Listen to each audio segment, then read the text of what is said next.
First up, the Royal Academy has crossed continents, cultures and even 5 millennia in the name of their new show. The aim to bring together in one place some of the planet's most extraordinary bronze sculptures.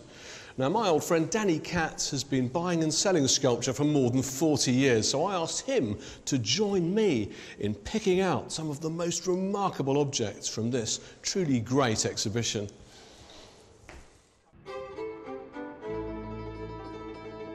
Beautiful bronze, from the miniature to the monumental. Bronze has been cherished as an artistic material since antiquity. Classical Greek playwright Aeschylus thought bronze was the mirror of the form, wine of the mind. Made from a mixture of copper, tin, zinc and lead, bronze is a very malleable metal and has cast its artistic spell down through the ages.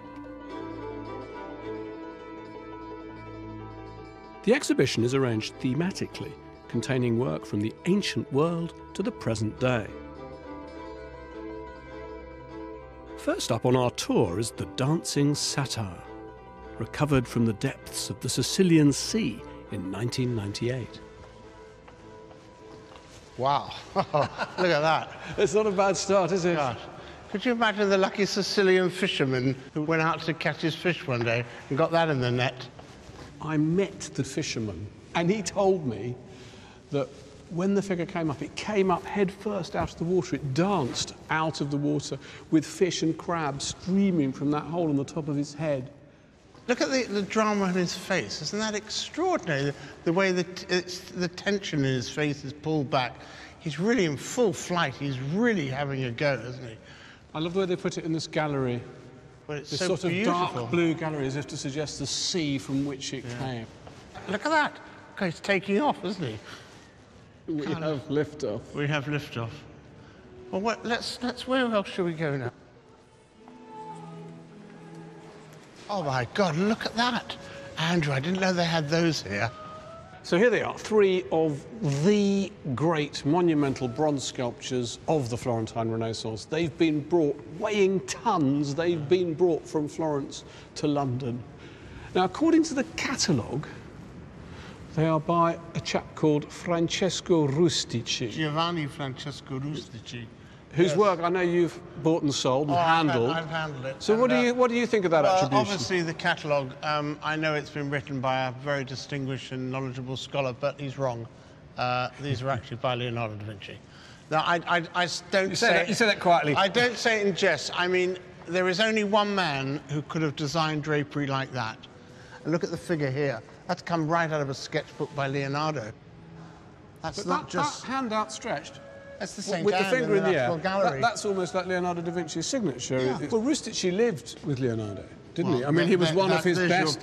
He was one of his best friends. Yes, I know. He made terracotta sketches for his friends. But Vasari says that Leonardo helped with these sculptures. Well, helped.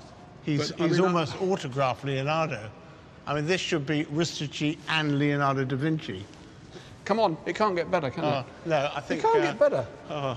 Oh no! Look at this. My goodness gracious, Donatello. I'm in the house of my spiritual father. Oh, look at him. He's your favourite artist of all time? Yes, in the whole wide world. I think Donatello is actually having fun with this. This is the mind of a genius, a man developing an idea, a form, a shape. This is the one object so far that I totally covet. You want to take it home? No, I couldn't. I'm only a mere man. I'm mortal. I couldn't live with something like this. This is great art. What did he do with bronze that he couldn't have done with another medium? To carve this in marble at that time, in one piece of marble, would have been impossible. But he was fascinated by the use of bronze.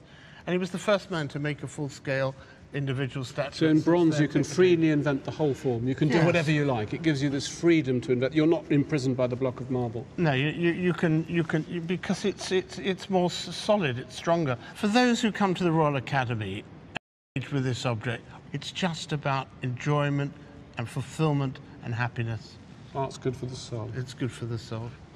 Next we head off to room 7, which contains something a little strange. Oh, Now this. When I first saw this, I thought, Mexico? no. Is it Mexico? Is it, what is it? Ancient Viking? What could it be? Well, it says here it's English sanctuary ring to ward off evil spirits. Durham Well, Cathedral. I'm a bit of evil in my day, so I'm going to have a look at... My God, that's a scary bugger. Look at that thing. Wow. That would scare any bit of evil out of anyone. But it's unlike any other gargoyle, isn't it? I mean, it's not a gargoyle, it's leonine, isn't it? It's a sort of lion's head. It's got teeth like a man trap. Scary. If you look at the side, if you look through there, it's got teeth like a man trap. If you could open it up, think of the noise that's going to make. Clang and boom, boom. I'm scared. Oh, I need a cup of tea. This is scary. To calm our spirits, we enter room 10 to look at one of the show's most astonishing pieces. Well, I think summing up this exhibition with this amazing new discovery from Bulgaria really says something about the durability and the lasting process of casting in bronze. Because had this been made in stone or terracotta, or it was an architectural piece which couldn't be moved, it wouldn't be here today. So look, it's almost like a face walled up, still alive. He's been walled up inside that bronze mask, and he's staring out at us with those eyes. Glass eyes. Did you see a photograph of the chap who discovered this? He was this aged archaeologist, and every time at the dig he'd only wear underpants, all dirty and filthy. He was known as the great underpant archaeologist. But if a modern-day film director was going to make a film about ancient Greece, that's how he'd point. Central casting. Central casting. Not the gladiator who rolled in the latest films. This is something else. It is absolutely amazing. Well, I think that's the pinnacle of this exhibition, is this one of the last things. We get this high art, this high culture, and it just continues throughout the whole exhibition. This great, great high quality of bronze. As I said, it's everlasting, lasts forever, and is here for us to wonder and marvel at. Don't you think so? Yeah. I mean, it's like it was as if it was created yesterday. Extraordinary.